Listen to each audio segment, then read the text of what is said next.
찬미예수님 아네스입니다. 마리노 레스트레포의 강연 영적 방어 들려드리겠습니다.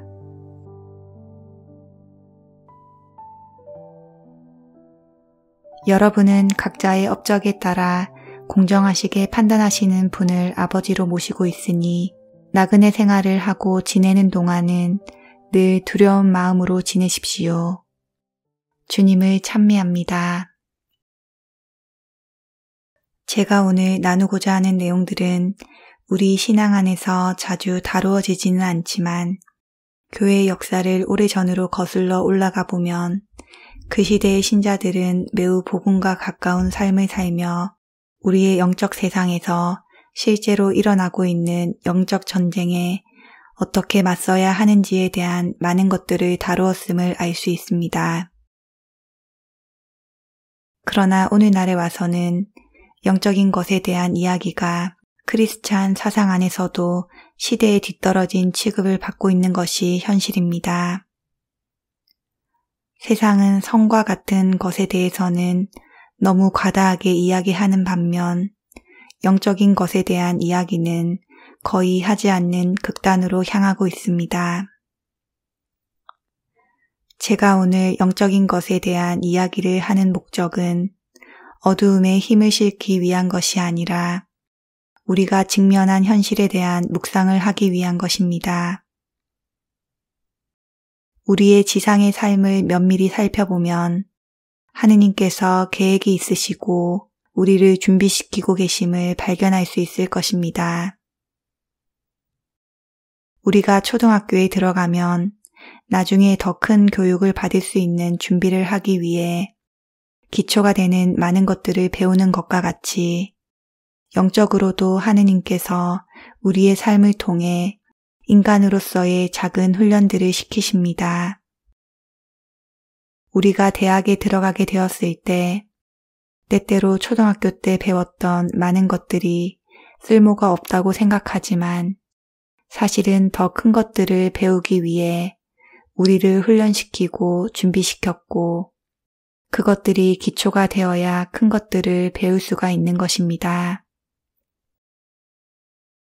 그와 같이 하느님께서도 우리에게 더 큰 가르침을 주시기 위해 우리 삶의 모든 것을 이용하셔서 우리를 준비시키십니다. 그 큰 가르침은 우리 삶의 마지막 죽음의 순간에 맞게 되는 것입니다. 저의 신비 체험을 통해 제가 발견한 것은 우리의 죽음의 순간이 얼마나 급격한 큰 전환이며 얼마나 적은 사람들만이 그것을 준비하고 살아가고 있는가에 대한 것이었습니다. 우리가 가장 많이 준비해야 할 삶의 중요한 순간인 죽음을 가장 소홀히 하고 있다는 것은 참으로 모순이 아닐 수 없습니다. 사람들은 대부분 죽음을 준비하지 않으며 그에 대해 말도 하고 싶어 하지 않습니다. 어떤 장면을 연상시켜 드리죠. 지금 누구라도 지금 이 순간 이곳에서 죽을 수 있습니다. 이 순간 이 자리에서 자신이 죽었다고 생각해 보십시오. 처음 자신이 하려는 행동은 자기 육체로 되돌아가려고 할 것입니다. 그러나 그 육체는 죽었으므로 반응하지 않습니다. 그러면 자신은 그 육체 옆에 서 있습니다. 나머지 사람들이 놀라서 그곳으로 달려가겠지요. 그러나 내가 그곳에 서 있어도 더 이상 아무도 나를 보거나 듣지 못합니다. 나는 다른 사람들을 볼 수 있고 들을 수 있지만 사람들은 그러지 못합니다. 내가 없는 것처럼 행동합니다. 바로 그 순간은 참으로 어렵고 고통스러운 순간일 것입니다. 그 순간 자신이 영적으로 강하지 못하다면, 즉 인간적인 낮은 감각과 본성과 이성으로서 오직 자신의 낮은 자아를 위해서만 살았고 영적인 것과 연결된 것이 오직 종교뿐이었다면 여러분의 종교는 영적인 것이 아닙니다. 종교를 통한 하느님의 관계는 오직 일시적으로 머문 이곳의 삶의 유익을 위해서만 있었기 때문입니다. 많은 사람들이 오직 자신의 일시적인 삶의 보호를 위해서만 종교적이 되곤 하는데 그것은 영적인 종교가 아닙니다. 사람들은 일시적인 삶을 위해 무언가 청하고 보호하느라 기도를 합니다. 하느님이 일시적인 삶 동안 일시적인 관계를 지어주신 가족이나 친지들의 보호를 위해 하느님께 청하지만 영혼을 위한 것들은 별로 하지 않음으로써 영적인 성장을 거의 하지 못합니다. 영혼이 육체로부터 분리되어져 함께 살아온 사람들이나 교류했던 물질 세상이 더 이상 아무런 영향을 미치지 못하고 바깥으로 사라져버릴 때 만일 그 영혼이 물질 세상에만 의존하고 집착해 매우 약한 상태에 있다면 그 영혼은 큰 어려움에 빠질 것입니다.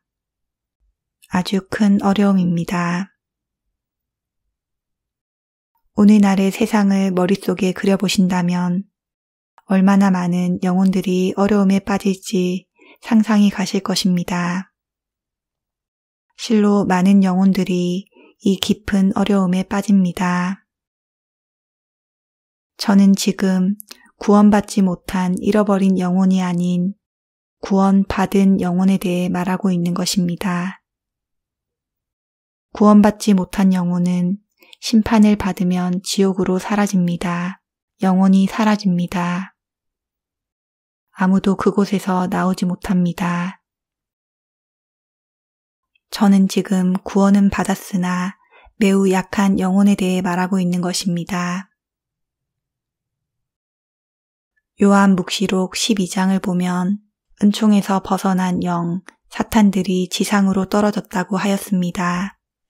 그들은 이곳에 있습니다. 여러분이 육체를 벗어나게 되면 완전한 영적인 세상을 볼 수 있게 됩니다.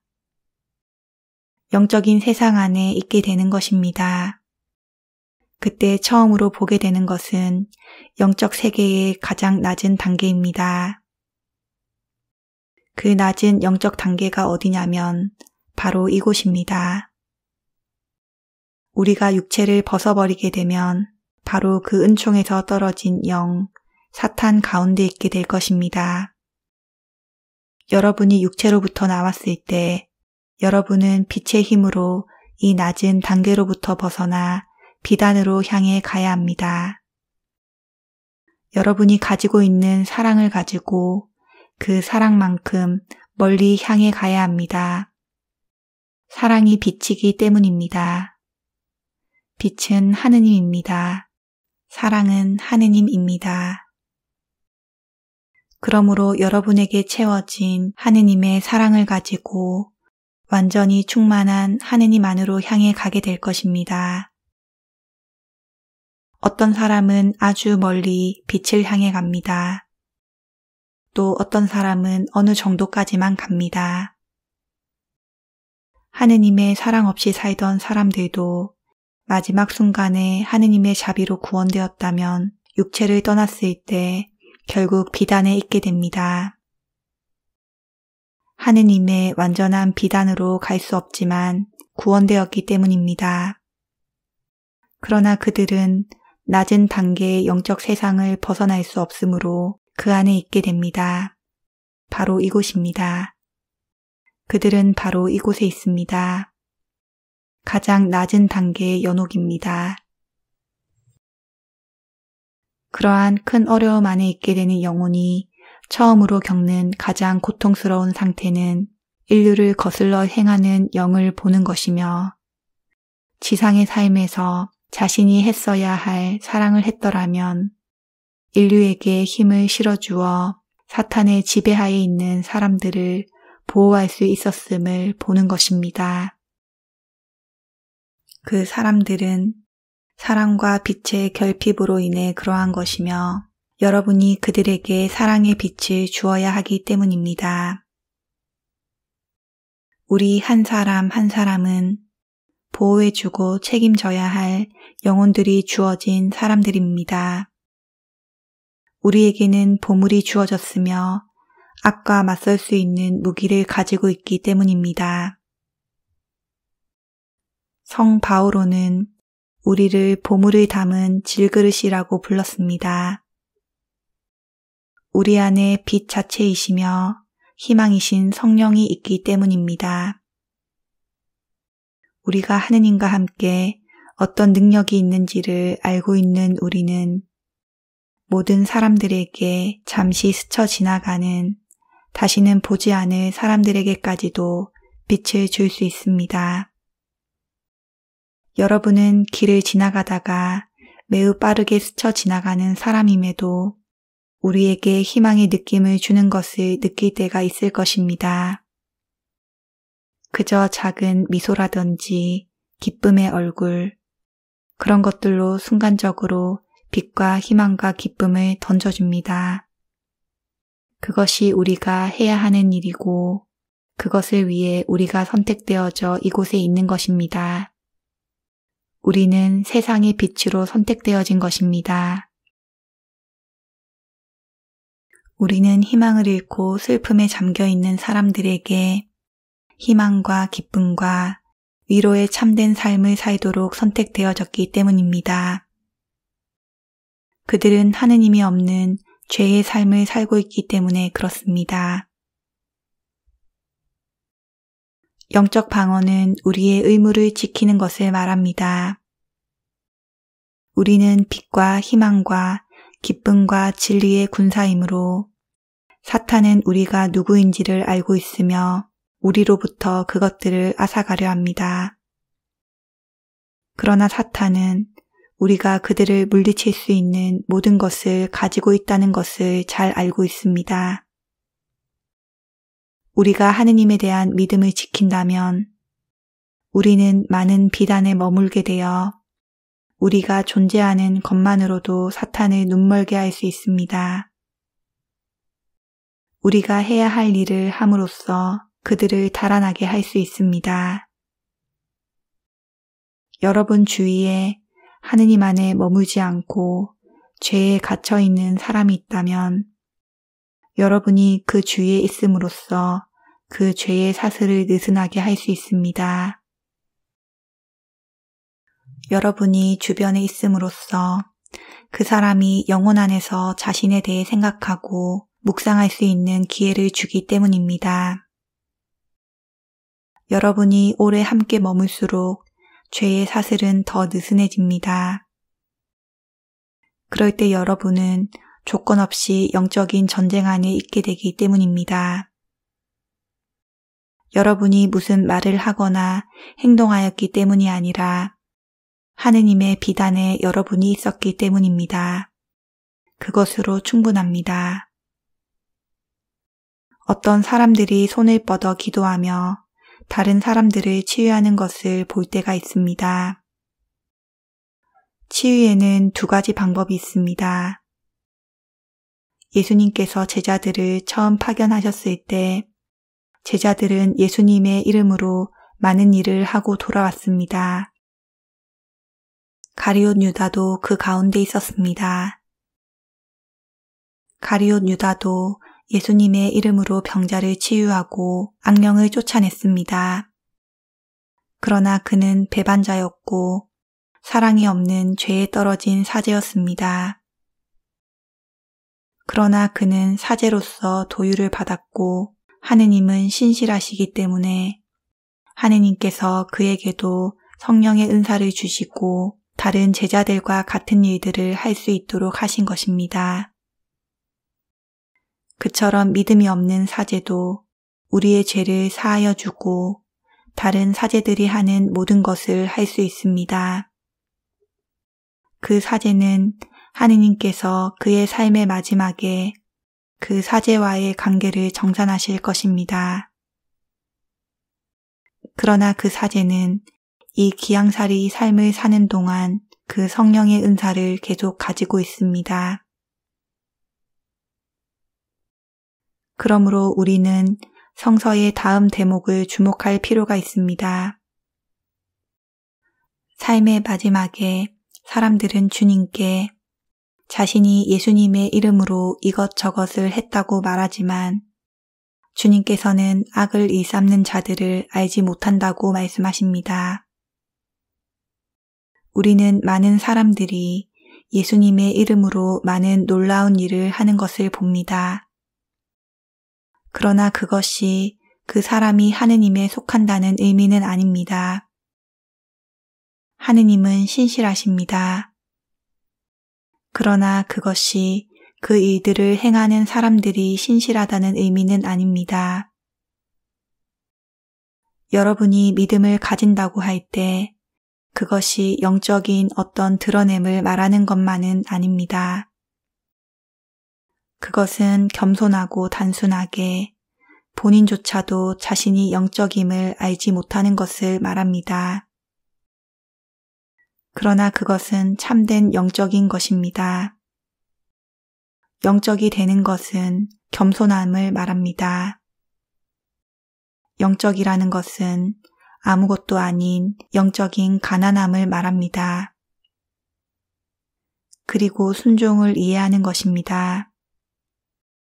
하느님을 순종하고 신뢰하는 것이 우리의 소명이며 불리움입니다. 나머지는 주님께서 하십니다. 다른 것이 아닙니다. 그러므로 성서는 먼저 하늘 나라를 찾고 바라라고 말합니다.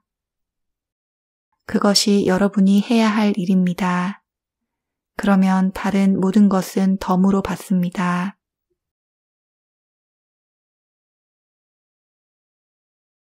비단에 있는 것, 그것으로 하느님께서 우리를 부르셨습니다. 우리가 비단에 머물러 있을 때 나머지는 주님께서 덤으로 주십니다. 우리는 언제나 옳은 장소에서 옳은 일을 옳은 때에 해야 합니다. 그러나 여러분이 대제 상태에 있게 되면 언제나 옳지 않은 장소에서 옳지 않은 일을 옳지 않은 때에 하게 됩니다. 하느님을 벗어났기 때문입니다. 우리가 맡고 있는 영적 전쟁은 비단에 머무르는 것을 말합니다. 그것이 쉽지는 않습니다. 제가 본 것을 다음 방법으로 말씀드리죠. 여러분이 줄타기를 합니다. 균형을 잡기 위해 들고 있는 막대기가 신앙입니다. 막대기로 균형을 잡으며 줄 위를 걸어갑니다. 그 줄이 지상의 삶입니다. 밑에는 멸망의 장소가 있습니다. 그때 여러분의 시선을 줄의 끝쪽에 있는 예수님을 바라보지 않으면 결코 줄을 건널 수 없습니다. 여러분은 균형을 잡고 예수님께 시선을 고정한 채 한 발 한 발 뗄 때마다 정신을 차리고 걷지 않으면 해낼 수 없습니다. 때로 우리는 떨어지기도 합니다. 시선을 예수님께 두지 않았기 때문입니다. 우리가 떨어지면 예수님께서 우리를 일으키시고 다시 줄 위에 올려놓습니다. 우리가 신앙에만 집중한다면, 만약 그 신앙 안에 예수님이 없고 사랑이 없다면 아무것도 아닙니다. 우리의 지상의 삶인 줄이나 그 밑에 있는 세상에 집중하여서도 안 됩니다. 우리가 집중할 만큼 튼튼하지 않습니다. 그것이 우리의 삶입니다. 그러므로 예수님께서 겟세마니 동산에서 제자들을 부르며 시험에 들지 않도록 잠에 떨어지지 말고 깨어 있으라고 말씀하십니다.